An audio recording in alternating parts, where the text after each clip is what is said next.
We all know the land of smiles for its emerald islands, ornate temples, and sizzling street food. We all know India also hides secret landscapes and local rituals that feel as surreal as Phang Nga Lake in Ladakh, which can shift through 7 colors as light changes.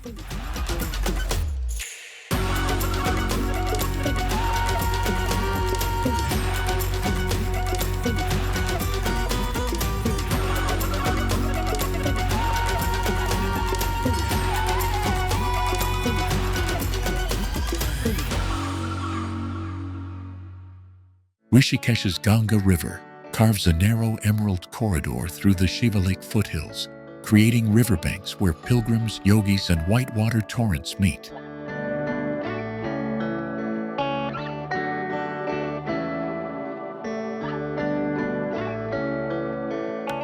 Do you know Rishikesh's riverbanks hide an unbroken culture of open-air yoga schools and fire-lit rituals that trace back through centuries of practice?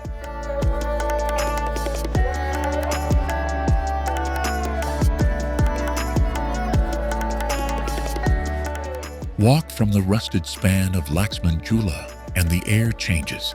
Incense and chanting spill down to the water's edge.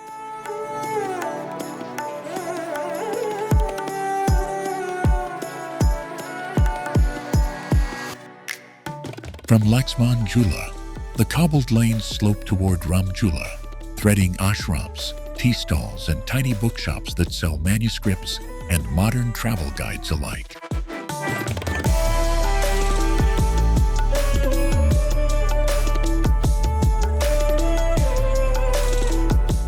At Triveni Ghat, priests perform the evening Ganga Aarti with brass lamps, each flame reflected in the river as if the stars had come down to listen.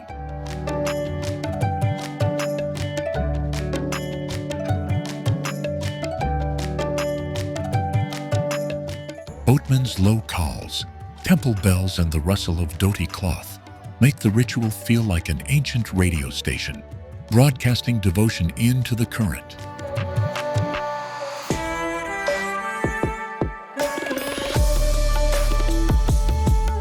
You can cross a swinging bridge, feel the river's hum beneath your feet, and follow a footpath that leads to secluded ghats, where silence bulges like a held breath.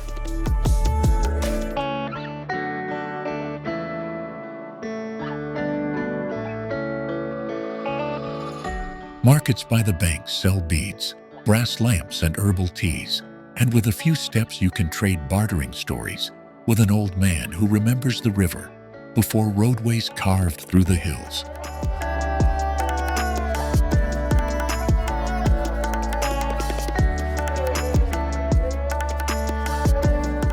Each lane seems to funnel you back to the water, where the Ganga does not simply pass. It gathers memory, devotion, and the city's quieter tales.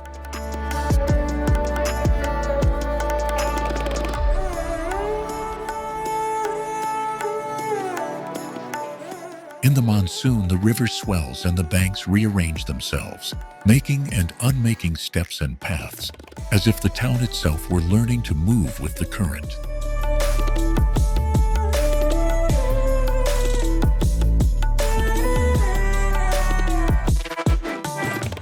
By the time night falls, the lamps along the ghats stitch a silver seam.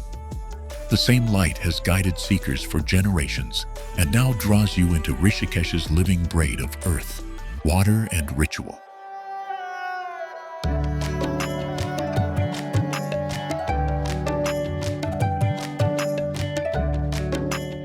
From these riverbanks, a narrow road climbs toward small Himalayan villages and waterfalls, linking the pilgrimage to trekking routes that reveal the mountain's raw edges.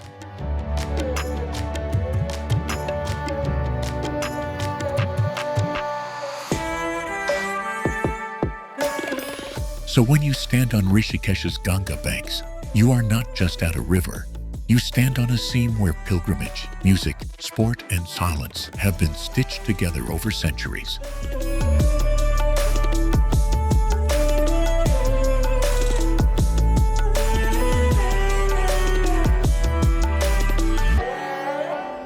The Taj Mahal's marble seems to change color with the light, paling to milk white by moonlight and warming to creamy gold at sunset.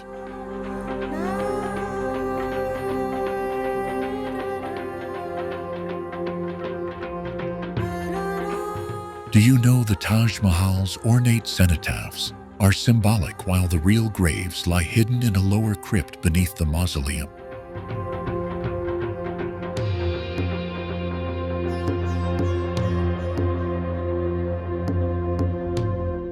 The complex sits on the right bank of the Yamuna River, its silhouette mirrored in still water as if guarding a secret.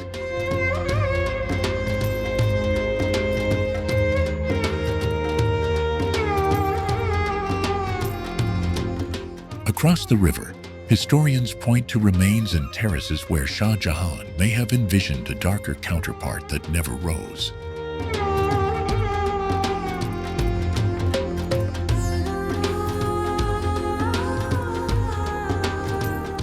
Its Charbagh garden follows an ancient Persian layout, divided by waterways meant to represent the rivers of paradise in Islamic cosmology.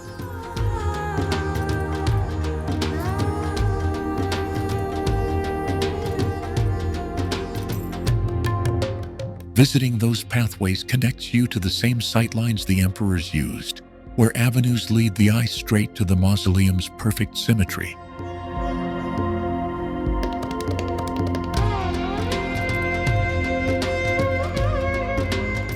Beneath the ornate cenotaphs lie Shah Jahan and Mumtaz Mahal in a plain lower chamber, a modest resting place beneath all that ornament.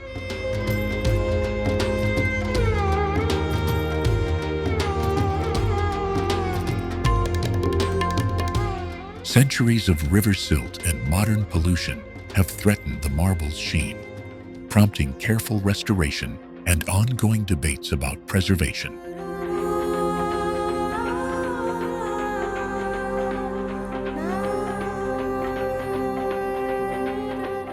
Yet when dawn strikes and the first shafts of light sweep the dome, the monument's intended illusion of transcendence still appears utterly complete.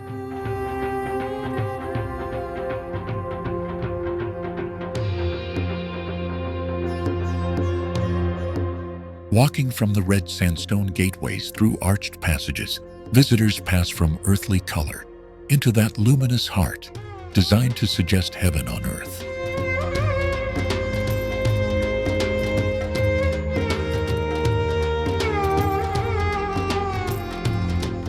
The Taj's forms and symbolism echoed across palaces and tombs throughout South Asia, leaving a legacy that keeps historians and travelers returning for new discoveries.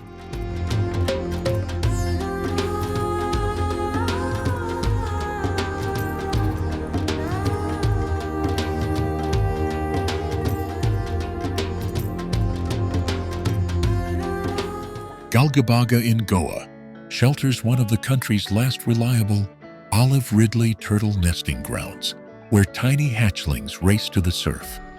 Do you know Galgabaga and nearby beaches like Kulva and Aganda are part of a fragile coastal corridor that fishermen, conservationists, and pilgrims all rely on?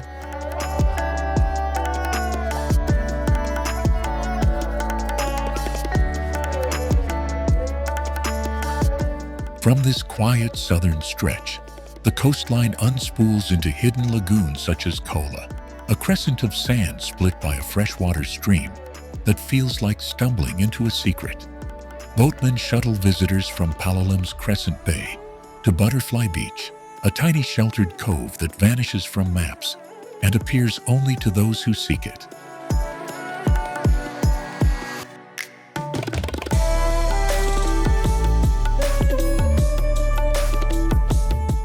Follow the shore north, and the mood shifts. Aganda's slow rhythm gives way to the bohemian rock platforms of Arambol, where cliffside drummers and salt-blown yoga mats share space with fishing nets. By evening, the tide brings a different spectacle. On rare nights, bioluminescent plankton light the waves, turning the shoreline into a liquid constellation, witnessed between Arambol and Mandra.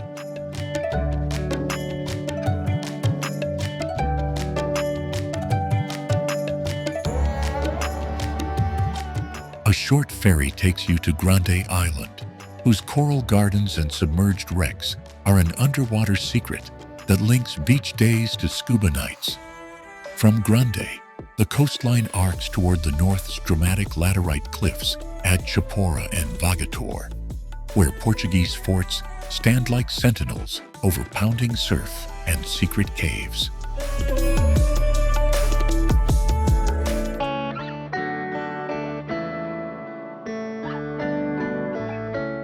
Kalangute and Baga sit beyond, where markets, water sports, and neon signs recall a different history, one of trade, tourism, and relentless reinvention. But even here, tidal estuaries and mangrove creeks lead inland to sleepy fishing villages, so each commercial strip still opens into a quieter coastal life.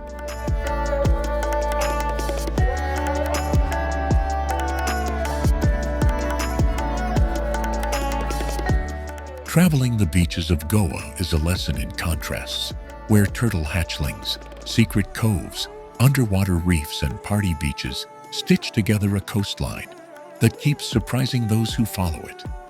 Each shore connects to the next not just by sand, but by stories. Fisherfolk, conservationists, boatmen, and DJs, binding the wild and the human into a single living shoreline.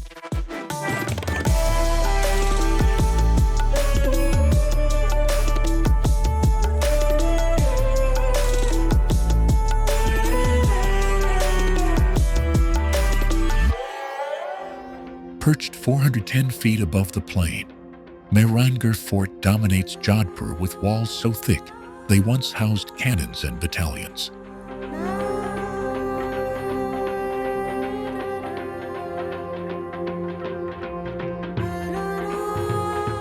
Do you know Mehrangarh Fort shelters one of the world's most extensive collections of armory, costumes, and folk paintings behind latticed windows and carved balconies?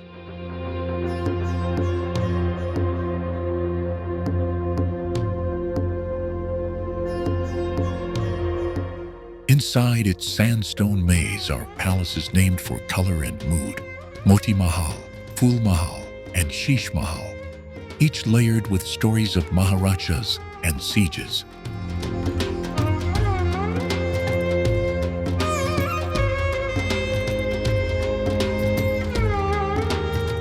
Carved charokas cast lattice shadows over courtyards, where musicians tuned instruments that echo in the museum halls.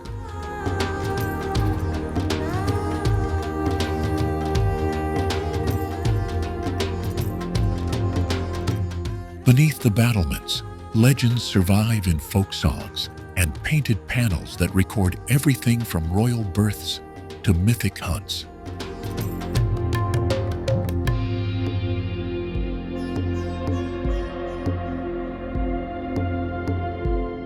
The fort's interior preserves the texture of everyday court life: utensils, chariots, turbans, and the hammocks where princes once dozed.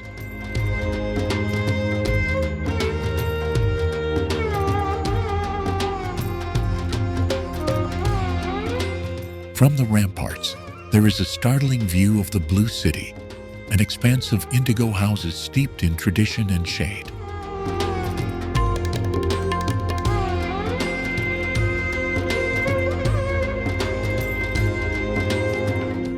That cobalt skyline isn't decorative alone. It was a caste marker and an ingenious cooling strategy against the desert sun.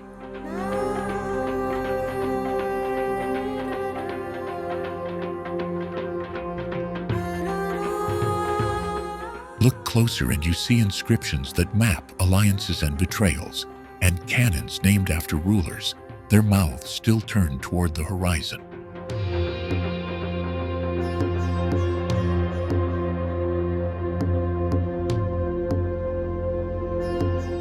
The museum rooms are kept like living memories, where a single turban or mirror work panel can rewrite what you thought you knew about Rajput culture.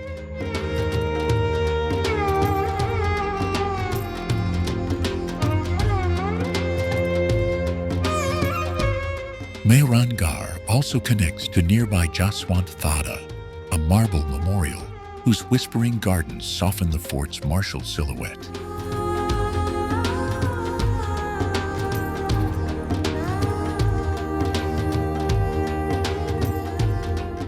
Visitors who descend from the ramparts often find themselves wandering toward that white monument, following a trail of story and stone.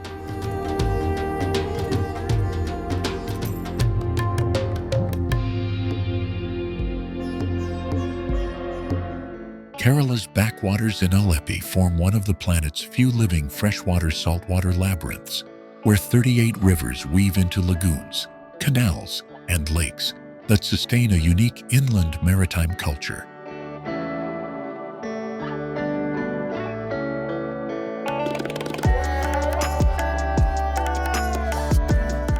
Do you know the Kerala backwaters in Aleppi hide houseboats called ketuvalams, once rice barges bound with coconut coir and no nails, that now drift past floating gardens and temple ghats like slow-moving villages?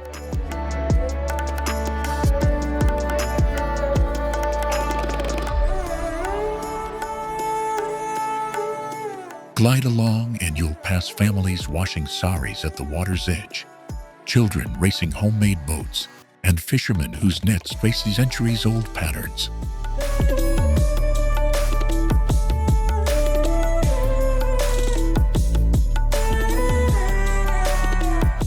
At dawn, painted storks and herons thread the reeds, while women paddle slender canoes to harvest water lilies and tender tapioca shoots for breakfast.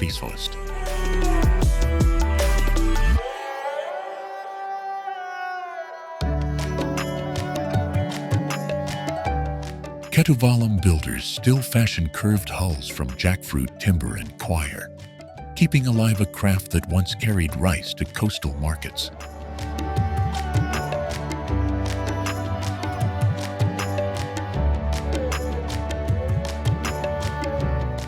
Inside, modern comforts sit within timber ribs and woven bamboo ceilings, turning an agricultural barge into a slow private hotel that floats the coastline inward. Cooked on board, the food is an intimate performance. Fresh fish simmered with coconut, curry leaves, and the citrus sharpness of local lime.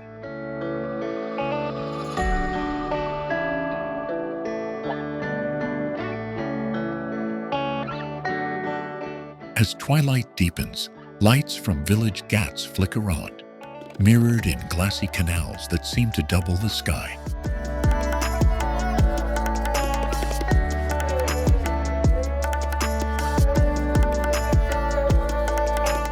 The real secret of Aleppi, though, is how living here teaches a different tempo, one that measures time by tide rather than clock.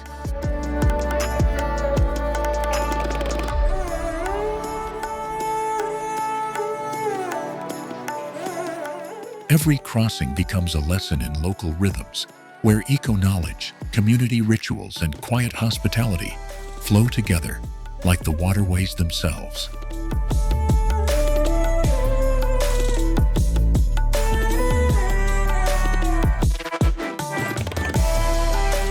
Stay a night, and you'll understand why generations choose water as their highway, not merely as backdrop.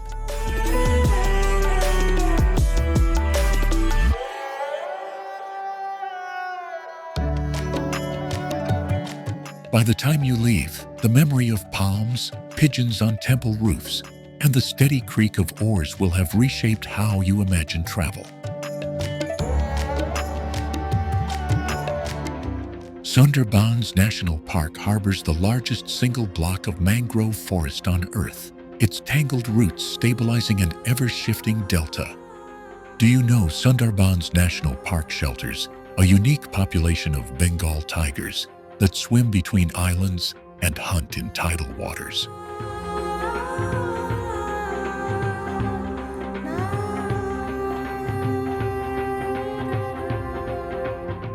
Here, salt-tolerant trees, like the Sundari and Goron, form a living barrier against cyclones and rising seas.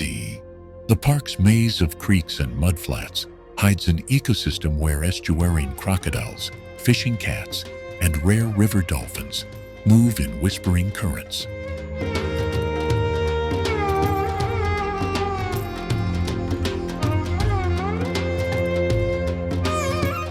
Local communities practice a centuries-old rhythm of honey collection and crab gathering that depends on intimate knowledge of tides and ptarmigan tracks. But this close coexistence is fragile, strained by climate change, encroachment, and the shifting lines of land and sea.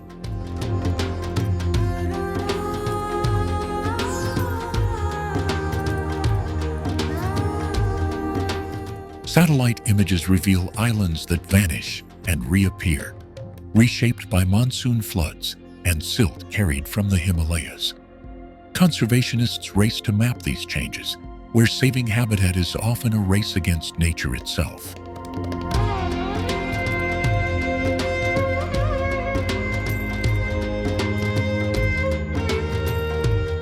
In the dusk, the park becomes a cathedral of sounds: bird calls, the slap of mud against mangrove trunks, and the muted roar of distant tides. Yet beneath that beauty lies a paradox. The tiger here hunts in water and survives on a diet, unlike any other big cat on the planet.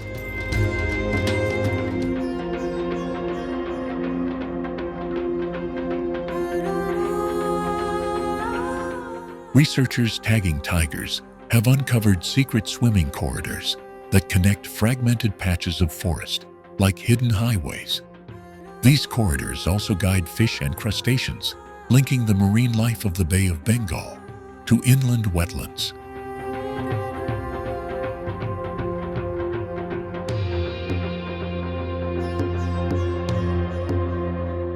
Sundarban's status as a UNESCO World Heritage Site underscores its global importance, but legal protections meet enforcement challenges on the ground.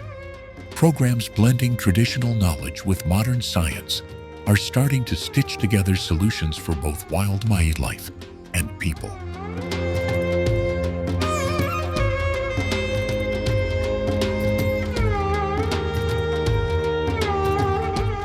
To truly understand this landscape, you must follow its water. Each tide a chapter in a story of survival and relentless change. Stay with us as we drift from mangrove shadows to tiger tracks and reveal the secrets the Sundarbans has long kept hidden.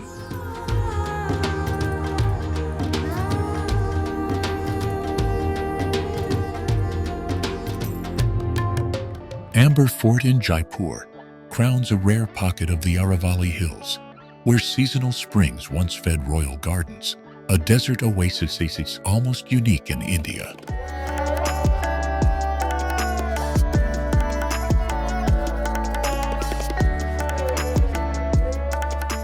Do you know that behind its honey-colored ramparts lie secret water channels and early cooling systems that made palace summers habitable for Mughal and Rajput rulers?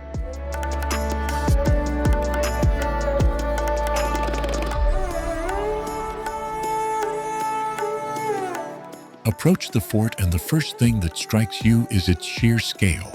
Bastions, mirrored halls, and a layered geometry that turns light into spectacle.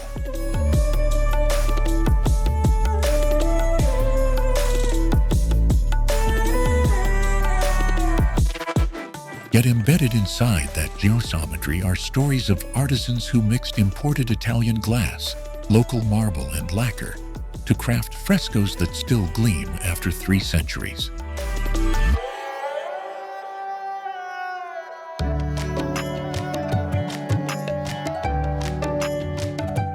Centuries ago, elephants once carried royalty along the steep ramp towards the Ganesh pole, each step mapped with deliberate sightlines to frame sunrise over Mahota Lake.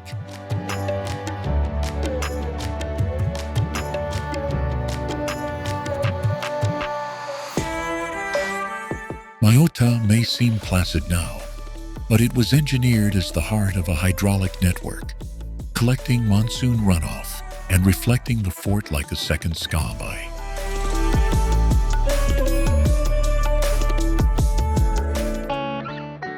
Each archway leads you to another layer of purpose: defense, ceremony, horticulture, and ceremonial baths designed to cool and cleanse.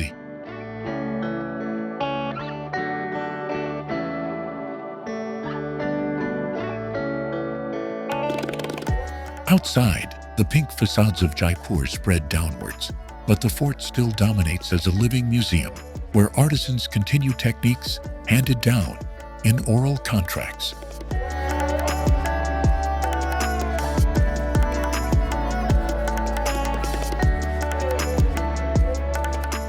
Today, restoration efforts try to preserve both the visible glamour and the invisible systems of water, ventilation, and acoustics that made the place sing.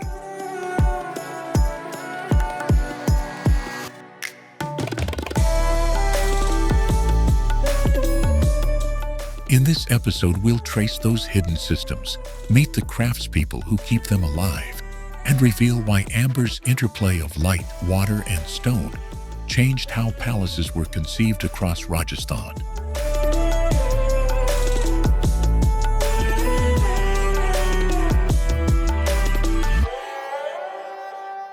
By the end, you'll see the fort not just as a postcard backdrop, but as a functioning landscape that taught a kingdom how to flourish in the margins of desert.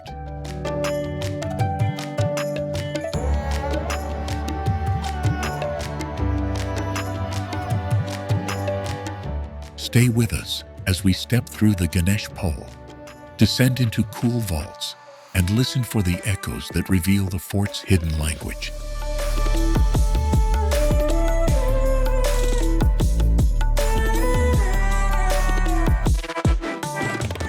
You'll be surprised how much of Amber's legend survives in the small, almost invisible choices made by builders centuries ago.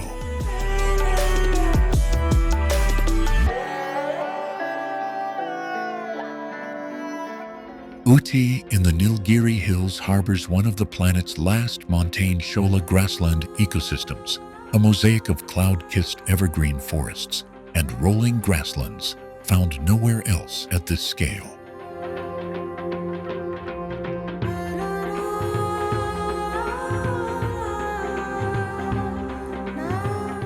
Do you know that several plant and animal species here, including the Nilgiri tar and dozens of endemic orchids, evolved in isolation for millennia within Ooty's mist-shrouded valleys?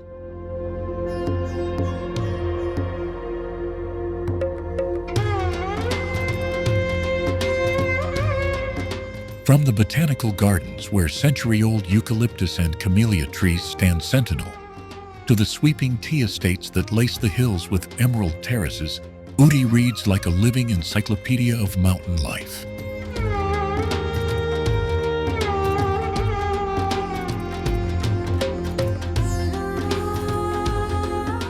Walk a plantation path, and you can trace the story from British-era tea bungalows to the steaming cups that made these slopes famous across the empire.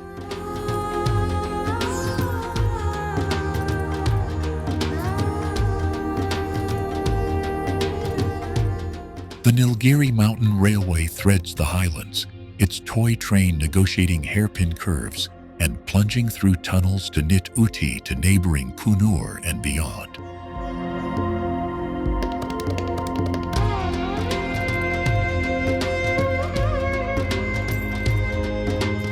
Riding it is more than nostalgia. It's how the landscape reveals itself, a procession of mist cliff-edge viewpoints and sudden tea-scented clearings.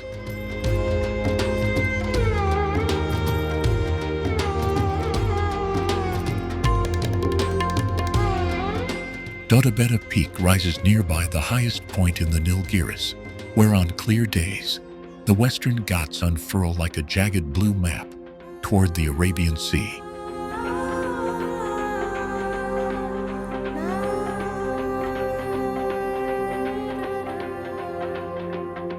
Descend into the Ooty Lake and wetlands, and you find an entirely different tempo. Migratory birds, reed-lined shores, and families rowing between flowering lotuses.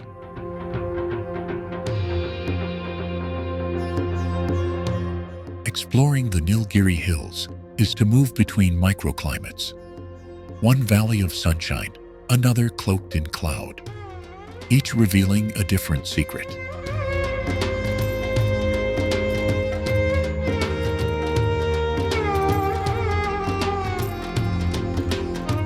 If you follow the ridgeline east, the hills lean toward the band of silk cotton and bamboo, where trekkers slip into the less visited Upper Bhavani and avalanche reserves.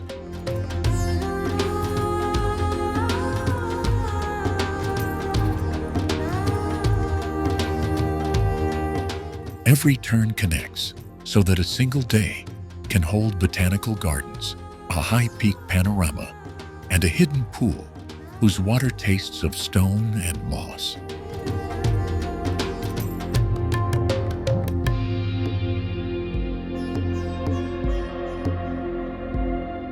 Uti is not just a postcard, it's a living, breathing web of habitats and histories that unfolds one discovery at a time.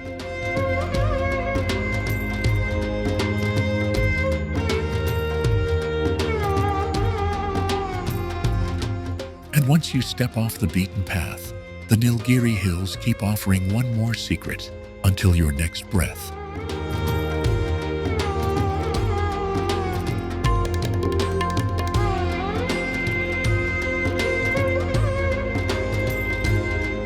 On the banks of the Ganges in Varanasi, the river's slow eddies carve an urban coastline older than many nations. Do you know the Ganges near Varanasi is home to the Ganges River dolphin, one of the planet's most elusive freshwater cetaceans?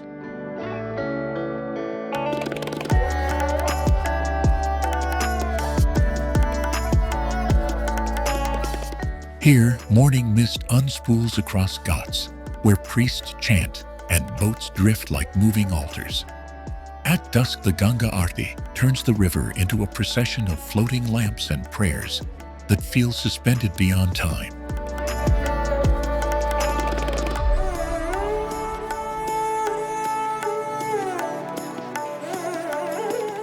Stairs of stone climb from water to city, each ghat a living page in Varanasi's layered history. From Manikarnika's flame to Asi's morning ablutions, life and death meet in a choreography that has repeated for millennia.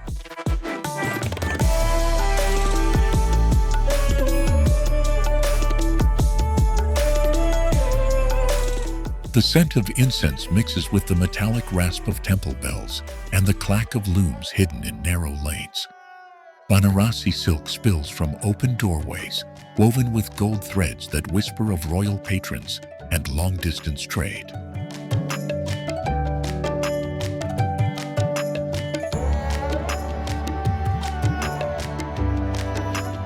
Kashi Vishwanath's spire pierces the skyline, a magnetic point for pilgrims who have walked here for centuries.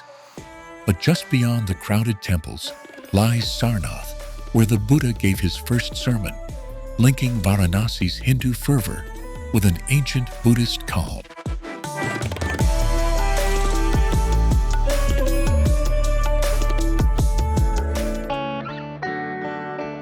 Walk the alleys, and you'll find musicians tuning ragas that trace their lineage like invisible maps between houses. The city's universities and scriptoria once exchanged ideas with traders and ascetics, making Varanasi both an intellectual and spiritual crossroads.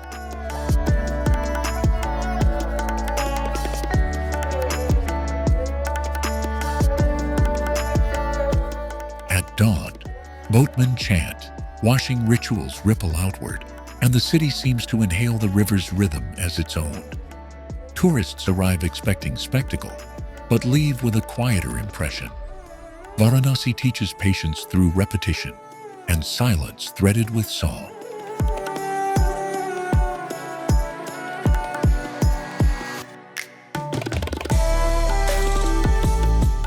Markets sell spices that tint the air, and books stacked in alleys map a scholar's labyrinth.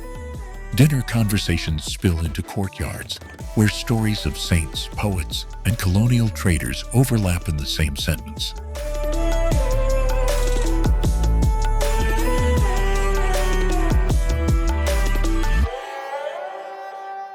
In the cremation ghats, the smoke rises in columns, a visible reminder of impermanence that shapes public life and private devotion alike.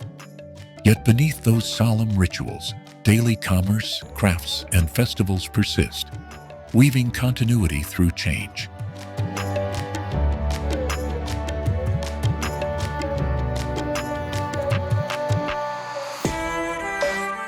The Harmandir Sahib's gilded sanctum shimmers with more than 100 kilograms of gold leaf, mirrored in the Amrit Sarovar that cradles it. Do you know the Golden Temple, Harmandir Sahib, runs the largest free communal kitchen in the world, feeding tens of thousands daily.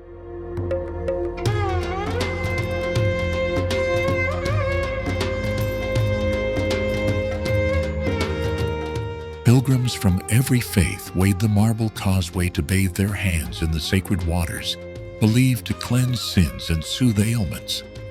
Beneath the Golden Dome lies the Guru Granth Sahib, the living scripture, read aloud without pause for centuries by devoted reciters.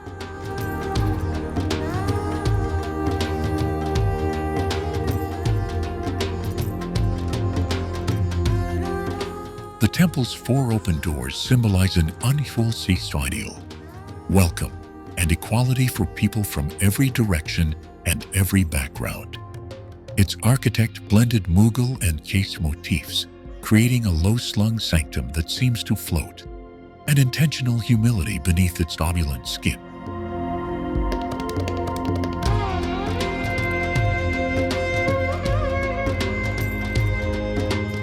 Scars of history sit nearby at Jallianwala Bagh, where a massacre in 1919 altered India's freedom struggle, making the temple a refuge and a rallying point.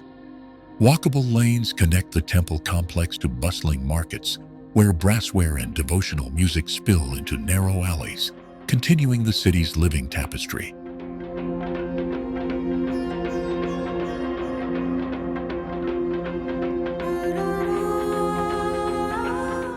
Each night, floodlights set the gold aflame, but up close the real marvel is the hush. Voices dropping to reverence as petals are floated on the Sarovar. Pilgrims press coins and prayers into the railings, believing that small offerings carry large hopes across generations of families.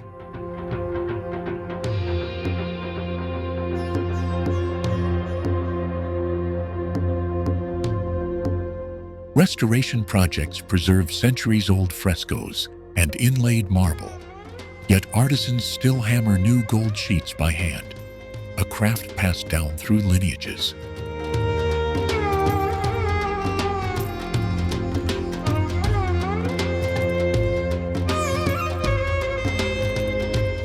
Pangong Lake sits at 4,350 meters and is one of the highest saline lakes on Earth, famous for shifting through 7 distinct colors in a single day.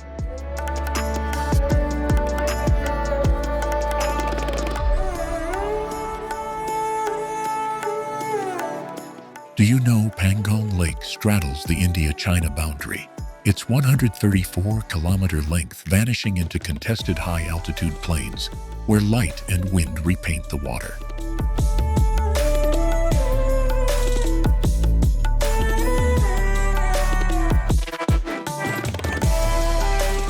At dawn, the surface mirrors rose and silver, while by noon, slices of cerulean and emerald trace the ridgelines and skalks.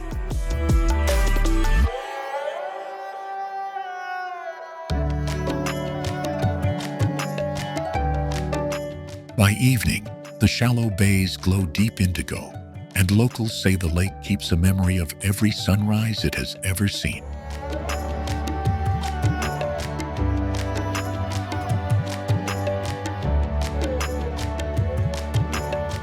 Pangong's saline heart freezes solid in winter, becoming a vast white runway, where rare migratory birds briefly rest before vanishing into the mountains.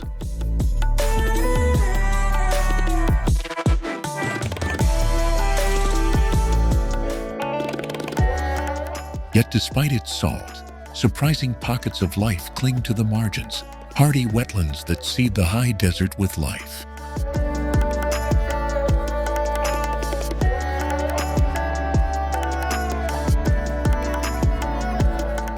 The shore is a corridor. Travelers from Leh come here after crossing Phang Nga, carrying tales of stark cliffs and sudden blue panoramas.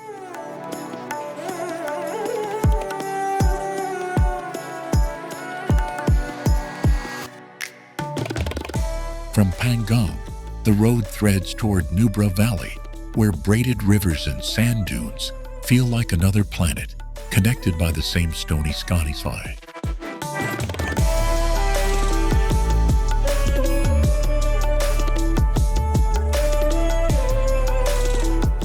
Local herders navigate passes that smell of juniper smoke, moving yaks and stories between the lake and the Shiok River valleys.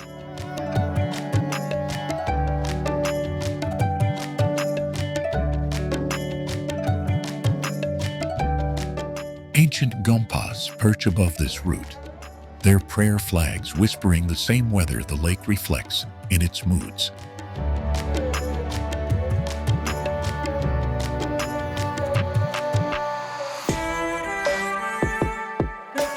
Geologists still debate how this endorheic basin keeps changing size, a slow breath of water and stone that maps climate shifts across the plateau.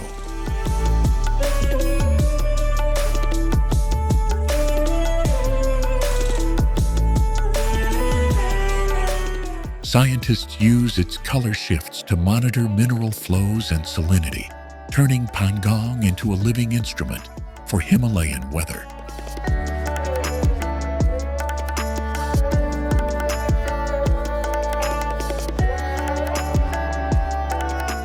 But the human stories are sharper. Soldiers, nomads, and filmmakers have all found their narratives refracted on its surface.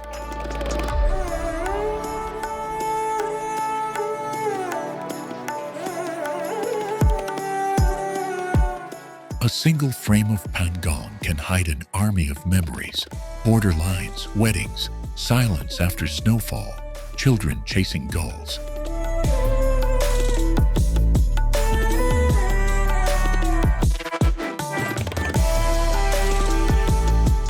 To stand at its edge is to feel altitude sharpen perception.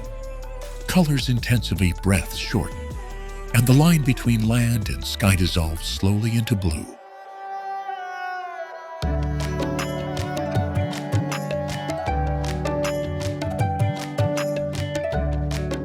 Later, we'll follow the water's hidden routes north and west, tracing how Pangong ties to other high lakes and the communities that depend on them.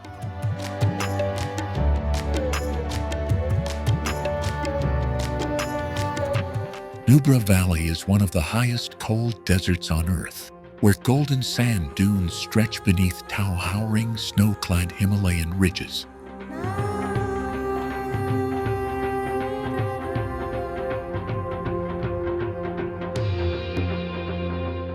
Do you know Nubra Valley hosts rare double-humped Bactrian camels and ancient caravan trails that once linked Central Asia to the Indian subcontinent?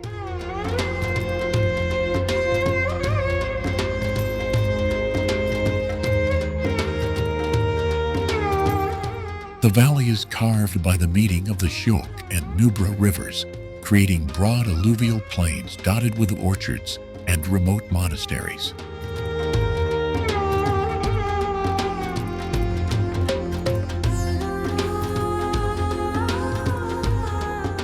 From Diskit's giant Maitreya statue that watches over the river to the prayer flags fluttering on cliffside chortens, spirituality and stark landscape meld seamlessly.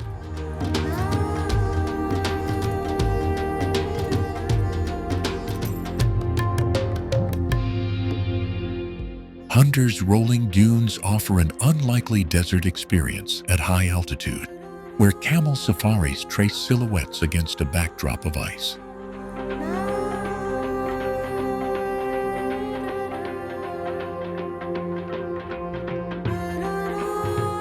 These camels were once part of trans-Himalayan trade caravans, and their slow, steady presence still feels like a living thread to an older world.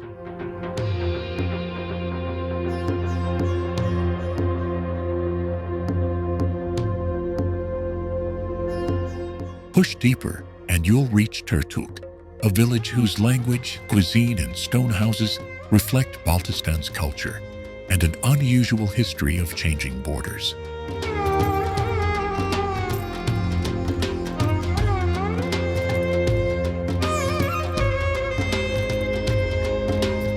Travel here is a sequence of contrasts. Frozen passes followed by warm springs, desert sands beside irrigated terraces, remote gompas above bustling market lanes.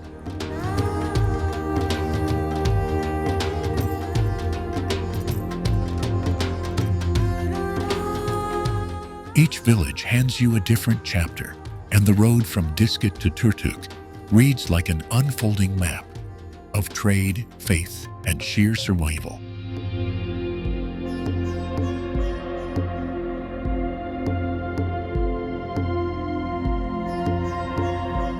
But the valley still hides curiosities few visitors expect, including rock paintings, buried caravan relics, and a local legend about sand that sings on storm nights.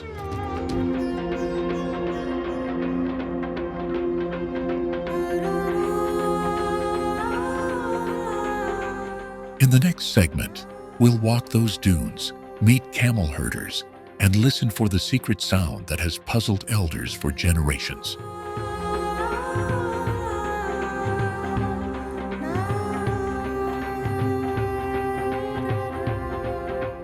You'll hear about the years the valley sat at the crossroads of empire, when Himalayan passes dictated wealth and survival for those who dared the journey.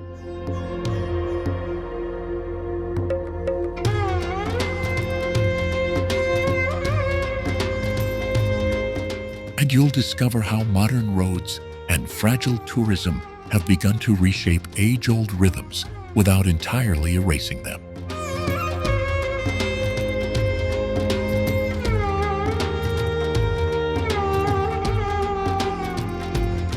Prepare to be led off the beaten track into barley fields and tea house kitchens, where simple meals reveal the valley's red apple-smelling heart.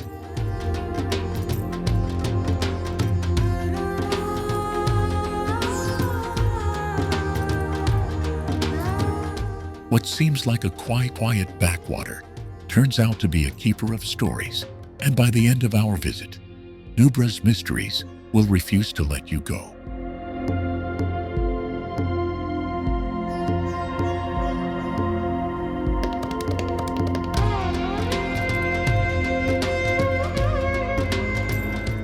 Khao Sok National Park in southern Thailand contains one of the oldest evergreen rainforests on Earth, older than the Amazon.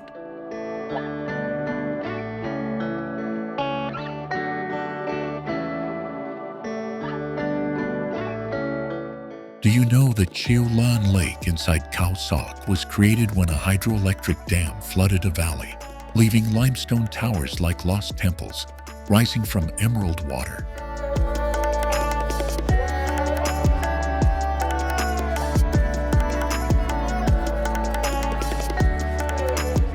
From there, the story drifts east to the luminous shores of Phang Nga, where phosphorescent plankton sometimes paint the waves with fleeting blue light.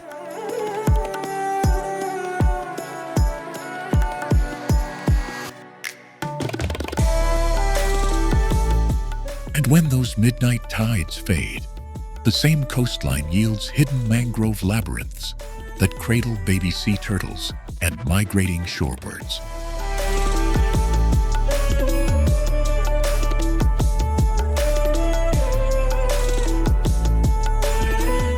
Head north, and the landscape flips. Doi Inthanon crowns the country with cool mist and cloud forests that shelter orchids found nowhere else.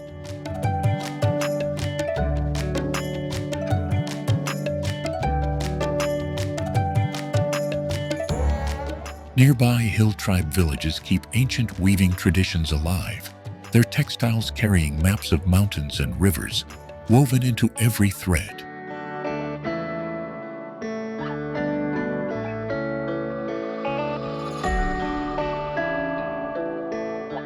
On Thailand's eastern edge, the Mekong sculpts dramatic cliffs and phantom islands at dawn, places where fishermen still use bamboo rafts as their ancestors did.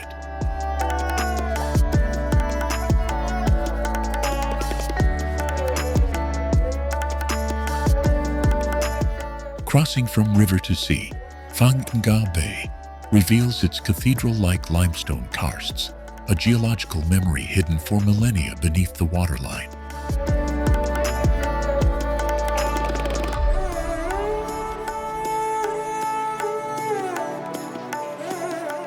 Even the famous islands have secrets. Phi Phi's Maya Bay, closed for years to heal, regenerated coral gardens that are now nurseries for rare reef fish.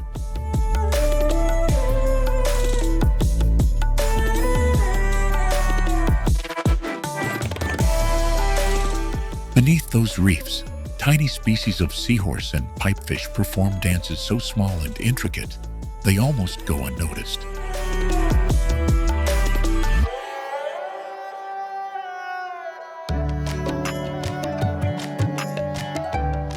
In the northeast, the Mekong's seasonal moods expose prehistoric rock art and peenstone formations that look like petrified waves.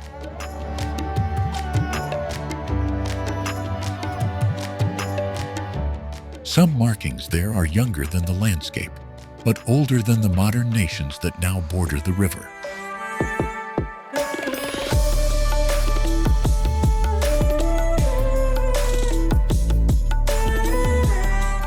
All these places connect by invisible threads: water, monsoon winds, migrant birds, and ancient trade routes that have shaped Thai culture and cuisine.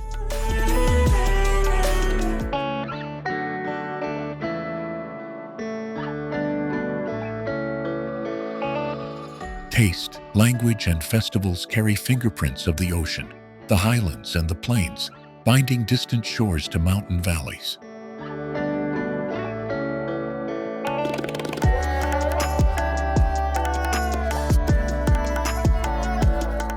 As you leave Thailand, the memory that lingers is not one single postcard image, but a tapestry of living, changing landscapes.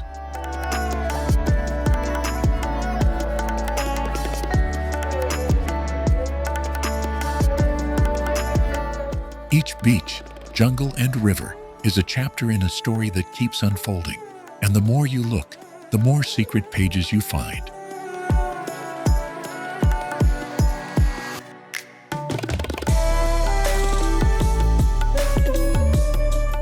So when you plan your next journey, consider not just the famous sights, but the hidden hinges species.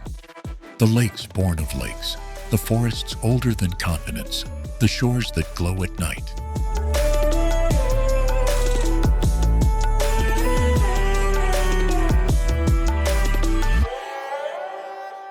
Because in Thailand, even a familiar place can turn stranger and more wonderful if you let curiosity be your guide.